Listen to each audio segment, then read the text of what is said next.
Olá, você que nos acompanha, seja muito bem-vindo a mais um episódio do Expresso Israel. Como em toda sexta-feira, estamos aqui com a Daniela Creche para comentar os principais assuntos aí que aconteceu essa semana em Israel. Tudo bem, Dani? Tudo ótimo. Com você, tudo bem? Por aqui tá tudo bem, né? Estamos aí pertinho de Rosh Hashanah e, enfim, né? Ano novo, vida nova. E a gente começa falando aqui nesse episódio do Expresso Israel, né, que volta ao debate mais uma vez a questão da cláusula de razoabilidade, né, Dani? Vai ter uma votação aí que vai julgar a cláusula de razoabilidade, né? A gente está falando desse assunto desde janeiro, né? Quando começou essa reforma judicial, que está colocando Israel de ponta cabeça, dividindo, polarizando o país. E a única coisa que o governo do primeiro-ministro Benjamin Netanyahu conseguiu até agora fazer para avançar nessa reforma judicial que eles querem aprovar e que, para as pessoas que são contrárias à reforma, é uma ameaça para a democracia, né, israelense, a única coisa que eles conseguiram fazer foi, em julho, aprovar a suspensão, acabar com uma coisa chamada cláusula de razoabilidade, que é uma ferramenta que a Suprema Corte de Israel tem para julgar casos, e principalmente casos relacionados ao próprio governo. Né? Quer dizer, o Suprema Corte tinha essa cláusula, tinha essa ferramenta, que se alguma coisa, por exemplo, o governo resolvesse, sei lá, aprovar uma lei que não é razoável, uma lei que não faz sentido, uma lei que não tem menor sentido, existe essa ferramenta da razoabilidade, que eles podiam dizer, olha, essa lei não pode ser aprovada porque não é razoável. Tá? E o governo quis cancelar essa ferramenta da razoabilidade, dizendo que a Suprema Corte usa isso de forma ativista contra o governo, que é todo mundo de esquerda, aquela coisa assim que a gente sabe que é, na verdade, a crítica que governos mais autoritários, digamos assim, sempre brigam com a Suprema Corte com essa mesma alegação sempre, né? Quer dizer, tudo que eles querem fazer tudo e que ninguém sirva como contrapeso, né? Só que a Suprema Corte é o contrapeso, e, na verdade, é o único contrapeso que tem Israel para o governo. Né? Então, o que eles queriam fazer, o que esse governo quer fazer? Enfraquecer a Suprema Corte, e uma das maneiras era tirando essa ferramenta, né, da razoabilidade, que diminui muito a possibilidade da Suprema Corte criticar o governo, né, e cancelar decisões que o governo tome, não só como governo, mas também no legislativo, no Knesset, no parlamento, que o governo tem maioria. Né? Então, o que aconteceu? Várias organizações entraram na própria Suprema Corte com um pedido que a Suprema Corte julgue essa decisão que foi aprovada pelo governo em julho, no dia 24 de julho, que diz respeito ao próprio Supremo. Quer dizer, já é uma coisa esquisita, porque a Suprema Corte está julgando uma decisão relacionada à própria Suprema Corte. Né? E se a Suprema Corte de Israel decidir riscar, falar, não, esse cancelamento da lei da cláusula da razoabilidade não é razoável, digamos assim, né? Quer dizer, não pode, vocês têm que. Eu vou cancelar essa decisão que foi tomada dia 20 de julho, que foi aprovada no Knesset, abre-se aí uma crise institucional em Israel, uma crise constitucional, né? Porque a própria Suprema Corte negando uma decisão que foi aprovada no parlamento israelense, e o que vai acontecer é que algumas instituições, principalmente as que são ligadas ao governo, vão dizer, não, a gente não concorda com a decisão do Supremo e a gente vai continuar apoiando o governo e criticando a Suprema Corte, e a gente não vai aceitar a decisão da Suprema Corte, que, aliás, é o que tem muita gente dito aqui, gente do próprio governo, ameaçando que, se a Suprema Corte cancelar esse cancelamento da cláusula da razoabilidade, o parlamento, o Knesset e o governo não vão aceitar. Quer dizer, não vão aceitar uma decisão da Suprema Corte. Abre-se aí uma crise que Israel nunca teve. Tá? Então, essa decisão, esse julgamento, a gente está vendo a foto agora, tem os 15 juízes da Suprema Corte de Israel, todos eles foram chamados para essa decisão, para esse julgamento. Nunca aconteceu de ter um painel com os 15 juízes. Eles até estão sentadinhos, juntinhos um do outro, em cadeiras menores. Em geral, eles têm umas cadeiras assim, meio umas poltronas. Eles estão sentadinhos assim, meio apertadinhos, porque todos eles foram chamados, né, resolveram que vão todos eles fazer, porque é muito importante para a história de Israel essa decisão, essa sessão, né, da Suprema Corte. Então, o que aconteceu essa semana foi que começou realmente esse julgamento. Agora, a gente tem um pouco de ansiedade em relação a isso, principalmente nós jornalistas, a gente quer imediatamente já saber o resultado, né? A Suprema Corte vai derrubar o fim da cláusula da razoabilidade, a Suprema Corte vai dizer, olha, a gente não tem jeito, o governo tem poder de fazer isso, a gente não vai se meter, né? Quer dizer, são essas duas opções, digamos assim. A gente queria logo que saísse uma decisão no primeiro dia, né? Tipo, tem o julgamento, decide aí, mas é claro que não é assim. Primeiro, o que aconteceu nessa semana passada, essa semana, na verdade, foi que, primeiro, o governo apresentou seus motivos e as organizações contra o governo nesse assunto apresentaram seus motivos, quer dizer, então é um julgamento, né? Tem o réu, não é exatamente réu, né? Quer dizer, você tem aí as pessoas que são a favor da Suprema Corte se intervir nesse assunto e cancelar a decisão do governo, e o governo dizendo não vai cancelar, eu aprovei em julho isso e pronto. Então, o que aconteceu foram 13 horas de representantes do governo e das pessoas que entraram com ação no Supremo, apresentando suas alegações. Tá? Depois de 13 horas, eu vou contar um pouco como é que foram essas 13 horas, os juízes, cada um vai se escrever a sua decisão. Né? A gente vê no Brasil agora, recentemente também, que a gente está acompanhando muitas coisas do Supremo no Brasil também. Cada ministro, né, no Brasil escreve sua decisão e vai saindo aos poucos. Nesse caso, são 4 meses. 4 meses que os juízes da Suprema Corte aqui, são chamados juízes, não ministros, como no Brasil, eles têm 4 meses para dar sua decisão. Então, a gente não vai saber tão rapidamente o que eles vão decidir. E o que eles vão decidir vai ser importantíssimo para a história de Israel, como eu já expliquei antes. Agora, o que a gente viu no primeiro dia, nesse momento das alegações sendo colocadas, né, na frente dos 15 juízes, foi assim, uma espécie de circo dos horrores, né? Porque entre os próprios juízes, eles conversavam entre si, falavam e discutiam de uma maneira muito polida e muito, né, aquela coisa bem que a gente conhece de Supremo, assim, senhor, não sei o quê, sim, sim, o juridiquês ali, né? Aquele juridiquês, mas foi interessante porque passou ao vivo e as pessoas puderam ver eles discutindo nuances das leis e juridiquês e não sei o quê, mas isso aqui, quer dizer, mesmo vendo, na verdade, que as discussões elas são discussões profissionais, não tem um ativismo político, não se fala de política. Olha, essa lei diz isso, aquela lei diz aquilo, você que está sugerindo isso, mas então a gente tem que ver aquele outro argumento, que não sei o que tal. Quer dizer, então, foi muito interessante os próprios juízes falando para o povo ver que não é um bando de gente que vai lá, senta em casa e eu não gostei do que o cara falou, então eu vou dizer que eu sou contra. Não é. É tudo muito profissional e muito juridiquês, entendeu? Foi interessante isso. Agora, o que foi circo de horrores foi ver a argumentação dos advogados representantes do governo. Tá? Quer dizer, se você tem, na verdade, um advogado que representa o governo, chamado Ilan Bombach, uma bomba, Ilan Bombach, que ele, na verdade, está representando porque a procuradora de Estado, que seria a pessoa que seria a pessoa que deveria representar o governo nesse julgamento, não quis. Né? Isso, eu acho que denota um pouco o que ela acha desse governo. Ela falou, eu não vou defender vocês. Arranjem um advogado privado para defender vocês aí na corte.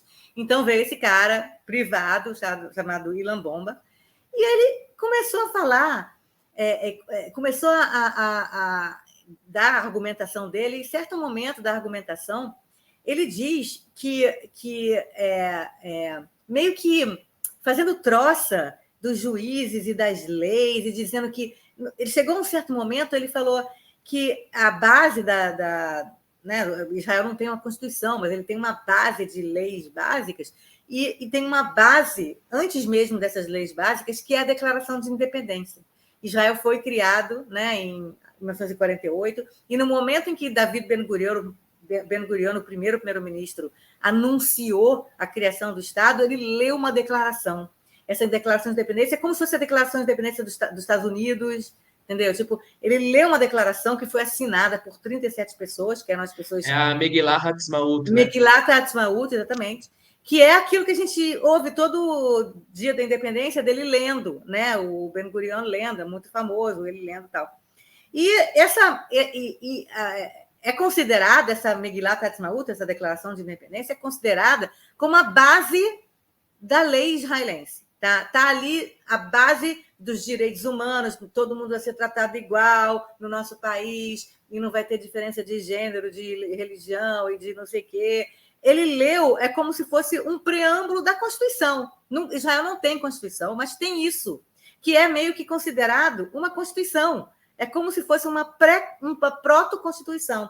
E os juízes da Suprema Corte meio que se referem à Declaração de Independência quase como uma Constituição.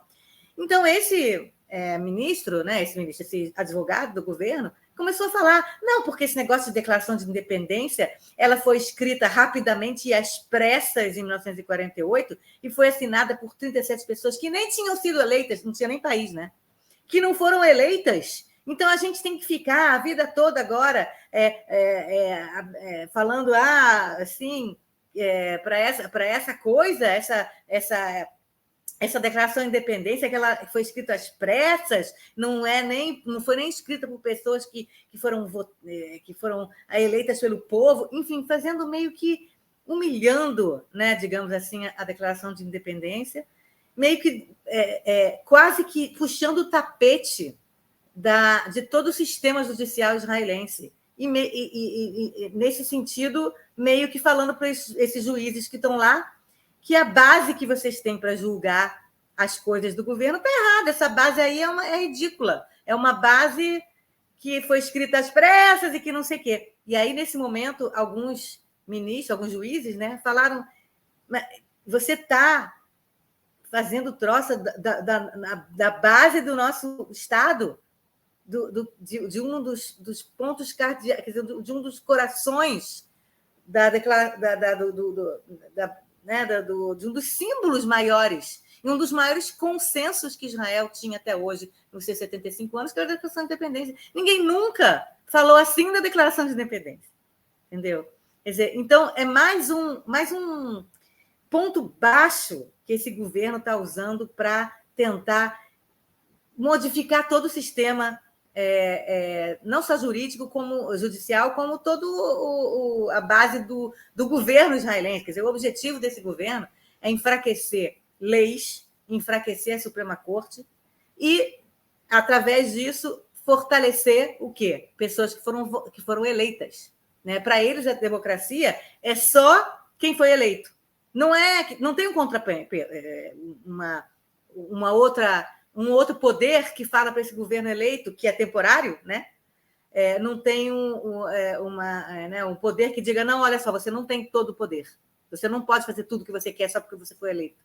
E o que eles querem nesse governo é justamente isso. Eles poderem tomar a decisão que eles quiserem de qualquer coisa sem ser criticados pela Suprema Corte ou cerceados pela Suprema Corte. E outra coisa que também, para terminar o circo de horrores que foi esse dia, foi o presidente da Câmara de Constituição e Justiça de Israel, que é o Simcha Rothman, que é um dos pais dessa reforma judicial, que resolveu ler uma declaração na frente dos juízes, e ele falou que, para a cara dos 15 juízes de Israel, da Suprema Corte, incluindo a presidente da Suprema Corte, que vocês são parte de uma elite e vocês ficam querendo colocar a agenda de vocês, política, e influenciar o governo. só conseguia ver os olhos dos juízes, assim, tipo, o que você está falando? O que é elite que a gente está querendo influenciar? Que isso? Políticos e ativistas falou na cara deles. E aí a presidente do Supremo, a Esther Hayut, interrompeu ele e falou: nós não estamos aqui para tomar nenhuma decisão política em nosso favor ou em favor de quem quer que seja que esteja influenciando, não sei o quê. A gente está aqui porque a gente é Suprema Corte, então a gente está tomando decisões profissionais relacionadas a leis e não tem aqui ativismo nenhum. Mas, obviamente, entendeu? O discurso que o cara fez foi um discurso para os eleitores do Likud, entendeu? Ele quis escrachar a Suprema Corte na cara da Suprema Corte, entendeu? E é um absurdo a gente ver esse tipo de coisa, como que não existe nenhum respeito à ideia de uma democracia como sendo um sistema com pesos e contrapesos, com vários poderes, né? Eu fui eleito e pronto, eu posso tudo, né? E humilhando, fazendo troça, acusando na cara dos Um juízes. negócio meio conspiratório, assim, né? A gente vê muito isso na extrema-direita, que começa a Sim, criar essas teorias de conspiração, de que tem um complô, e o ataque à Suprema Corte entra dentro disso daí, é normal e isso. a impressão que dá é que vale tudo, né? Vale, inclusive, você desrespeitar um patrimônio que é um bastião da democracia, não só em Israel, mas no Oriente Médio e no mundo, que é a Declaração de Independência, né? Que garante A direitos Declaração de Independência de fundamentais. Israel é considerada um documento importantíssimo, não só em Israel, como no mundo todo também. Né? Quer dizer, então você, na verdade, atinge e tenta desmerecer, né? Os bastiões do governo, a declaração, o próprio Suprema Corte, né? Com o objetivo de fortalecer só o poder legislativo e executivo, né? Que o governo aqui em Israel meio que comanda as duas coisas. Quer dizer, realmente é um momento, uma encruzilhada muito importante para Israel. A democracia aí está em jogo, né? E a decisão dos juízes da Suprema Corte vai demorar, mas provavelmente vai ter muita tensão, né? Nesse momento, nesse tempo, até a Suprema Corte publicar a decisão, e cada juiz vai publicar a sua, né? Tipo, voto disso, voto dele, voto daquele. E ninguém sabe o que vai acontecer. Se o governo vai perder por unanimidade, se vai ganhar por unanimidade, vai ter polarização dentro do próprio Supremo. Tudo isso vai causar muita tensão em Israel nos próximos meses. A gente segue acompanhando aqui, né, Dani? Esperamos aí enfim, que esses retrocessos aí que a gente já viu em outros locais não permaneçam em Israel e que a democracia aí continue vigorante aí, né? E teve manifestações essas semanas e movimentações aí por parte da comunidade ultra-ortodoxa em Israel, né, Dani? Inclusive com desdobramentos aí complicadíssimos, né? Essa Em semana foi uma termos semana políticos. complicada, uma semana tumultuada, também com toda essa questão relacionada aos ultra-ortodoxos, né? Quer dizer, a gente pode começar falando de uma manifestação, um protesto enorme que teve em Jerusalém, inclusive eles bloquearam a linha de trem, do trem leve, que é muito importante em Jerusalém, que leva pessoas de cá para lá da cidade. Eles bloquearam, sentaram na frente, um montão de ultra-ortodoxos bloquearam a estrada entre Jerusalém e Tel Aviv, causaram trânsito no país todo, né? E o motivo qual foi? Porque o exército israelense resolveu buscar em casa e colocar na prisão militar um desertor, um jovem ultra-ortodoxo que recebeu o alistamento militar e falou: não vou me alistar, não estou nem aí. E aí veio o exército para prender, né? Porque deserção é crime, né? E aí não, e aí esses ultra-ortodoxos saíram e eles têm uma visão completamente diferente da visão dos seculares de 75% da população sobre o exército. Eles acham que o exército é um horror, eles gritavam: prefiro morrer do que para o exército. Eles gritavam para os soldados e para a polícia, nesse caso era a polícia: nazistas, nazistas, nazistas. os ultra-ortodoxos israelenses gritando nazistas para os policiais de Israel, israelenses, tá? E violência e tal e tudo. Quer dizer, então você vê aí que entre os ultra-ortodoxos existe uma visão, um ponto de vista muito diferente do que a gente está acostumado em relação à importância do exército, em relação à importância das instituições também e de tudo mais. E aí, por que eu peguei isso como um gancho para falar de outras coisas? Porque essa semana também é uma semana em que milhares de ortodoxos, não só ortodoxos, mas pessoas religiosas em Israel, que viajam em geral antes do Rosh Hashanah, né, do Ano Novo Judaico, viajam para a Ucrânia, para uma cidade chamada Uman, na Ucrânia, para rezar no túmulo do rabino Nachman de Breslov, né? Nachman de Breslov, né, que está nessa cidade de Uman. E eles consideram que ele foi um Messias ou algo parecido, né?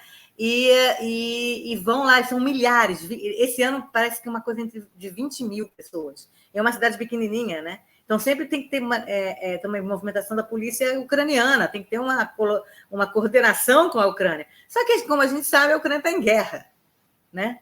Então, o Netanyahu bateu um papo com o Zelensky essa semana para perguntar para ele, vem cá, vamos coordenar isso, porque 20 mil vão... E o Zelensky falou, eles são malucos, porque o Uman já foi atacado, já caiu um míssil russo aí, a gente não tem abrigo anti-bomba para 20 mil pessoas, no máximo cabem 5, e esses caras estão vindo aqui e vão colocar a vida deles em risco, eu não quero ser responsável por isso, né? E aí o Netanyahu falou, tá bom, não sei o quê, vou ver o que eu faço aqui. E o Netanyahu resolveu, então, soltar uma nota falando para os ortodoxos, olha, nem sempre Deus ajudou os judeus na Europa. Pensem no risco que vocês estão tomando em viajar esse ano para Uman. Aí pronto. Virou um escândalo entre os ortodoxos que o Netanyahu falou que Deus nem sempre ajudou ou protegeu os judeus na Europa. A gente, né, consegue entender o que ele quis dizer foi o Holocausto, né, que teve o Holocausto na Europa e também outro pogrom, outras coisas, que coisas aconteceram na Europa que os judeus morreram ou foram perseguidos e que muita gente, inclusive, depois perguntou onde estava Deus, né, nessa história toda do Holocausto. Então, o que ele quis dizer é o seguinte, cuidado, porque nem sempre há uma proteção divina, né? E não. E aí a gente começou a ver reações que, assim, eu não podia imaginar que algumas pessoas pensam isso, e são muitas, entre os ultra-ortodoxos. Reações dizendo, não, por exemplo, o partido Shas, o partido ultra-ortodoxo sefaradita, emitiu uma nota em resposta dizendo assim, Deus sempre protegeu o povo de Israel durante todos os seus exílios e perseguições. Essa é a única razão pela qual o povo de Israel sobreviveu milagrosamente durante milhares de anos. Quer dizer, a ideia de que, tudo bem, 6 milhões morreram, mas Deus fez milagre, porque não morreu todo mundo. Né? Aquela ideia aquela visão que a gente vê de, sei lá, sem querer comparar e já comparando com seitas e cultos, quando alguma coisa contrária à sua, né, a racionalidade, digamos assim, acontece, você fala, não, mas, na verdade, o que aconteceu foi o contrário, e que não sei o quê, quer dizer, morreram 6 milhões, mas não morreu todo mundo, então Deus protegeu. Quer dizer, é uma maneira de você continuar, né, com a sua fé naquilo que você tinha fé antes e modificar um pouco o seu ponto de vista para que essa fé entre no mosaico aí do seu ponto de vista, né? Então, o Chassis emitiu essa nota.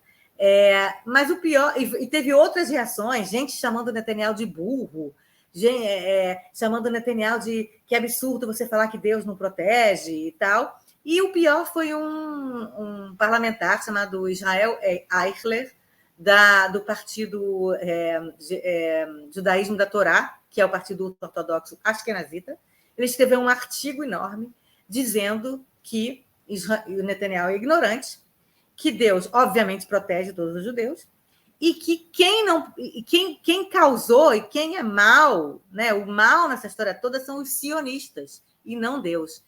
São os sionistas que são os culpados pelo sofrimento dos judeus no Holocausto. Por quê? Porque os sionistas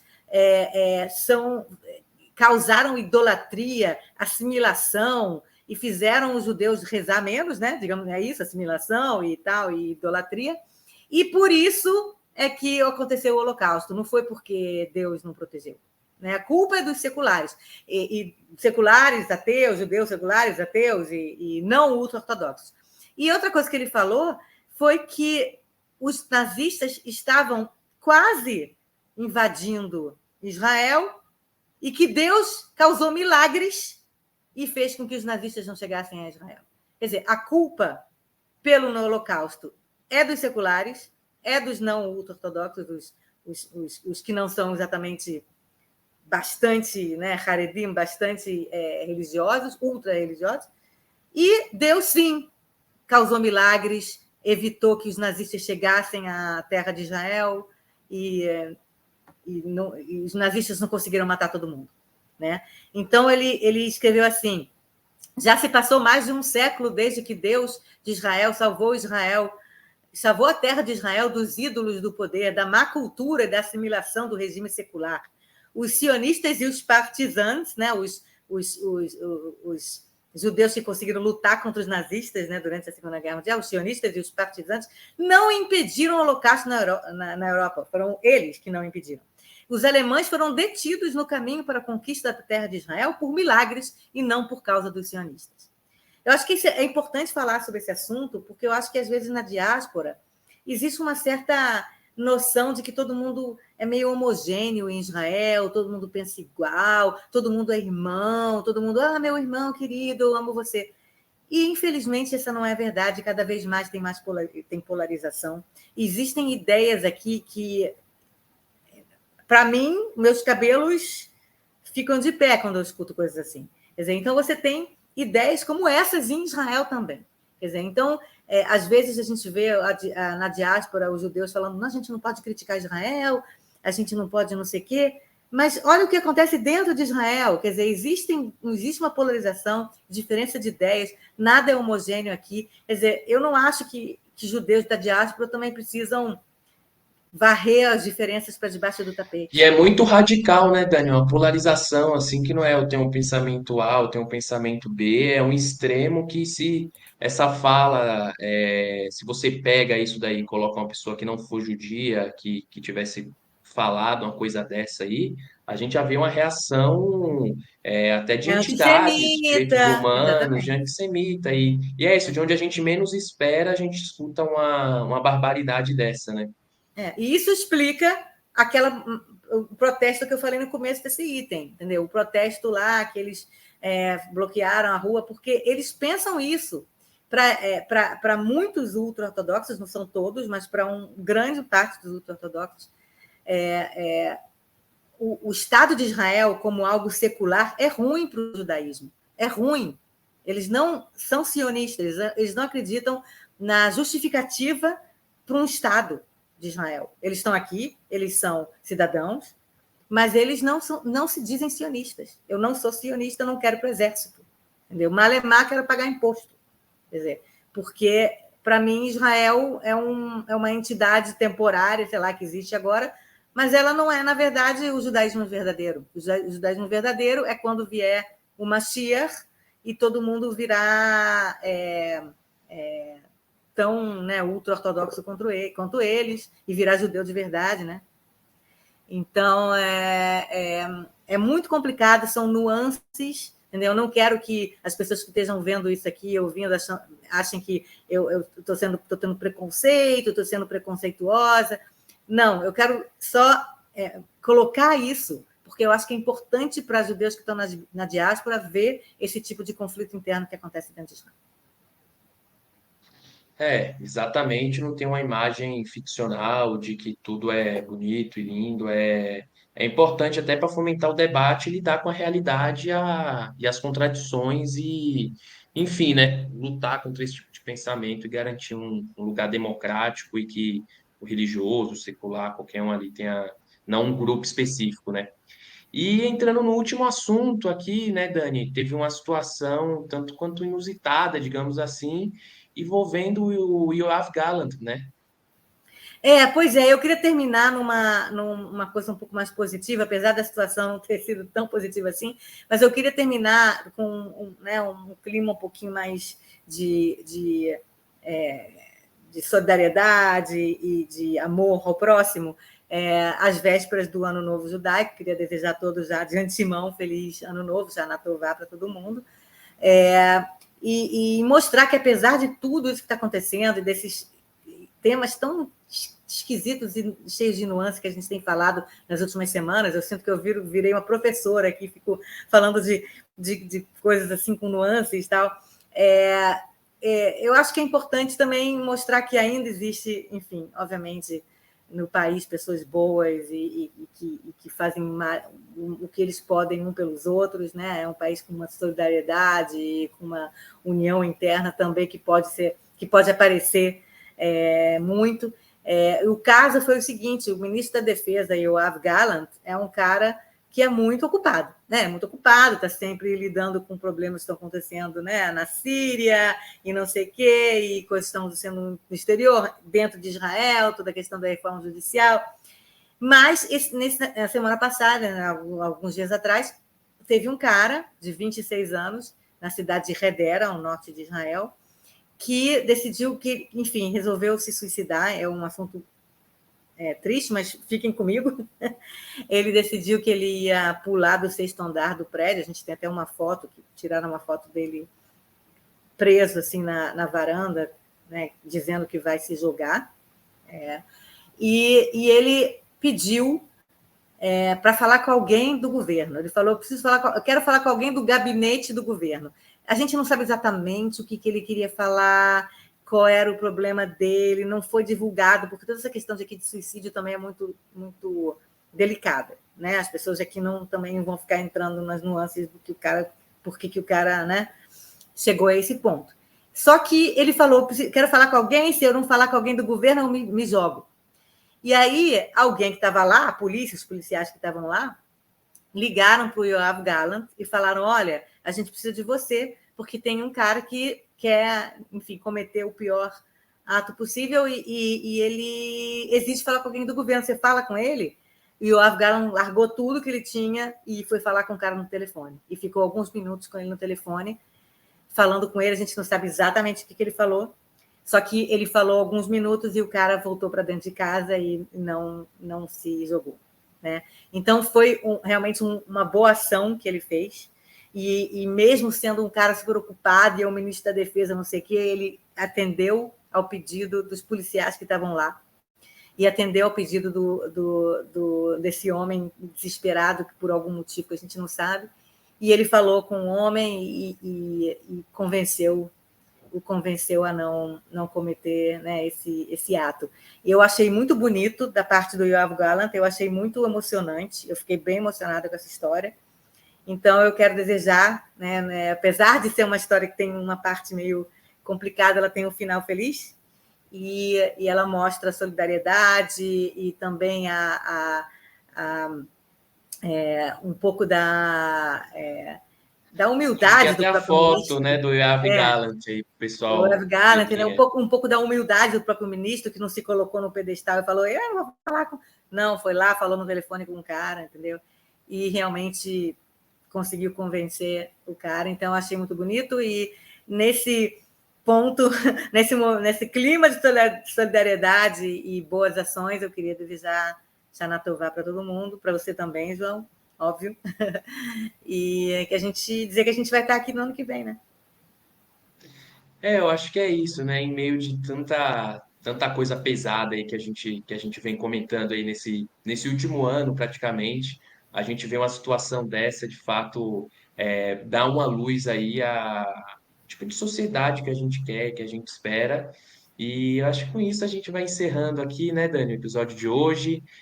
O Shana Tová, o Metuká aí para Dani, para todo mundo que está assistindo, que esse ano de 5.684 seja um ano doce e que a democracia em Israel continue existindo aí por mais muitos e muitos anos, né, Dani? que a democracia de Israel sobreviva mais um ano e mais 75 anos. É isso. Então, tchau, tchau, e até sexta-feira que vem. Tchau.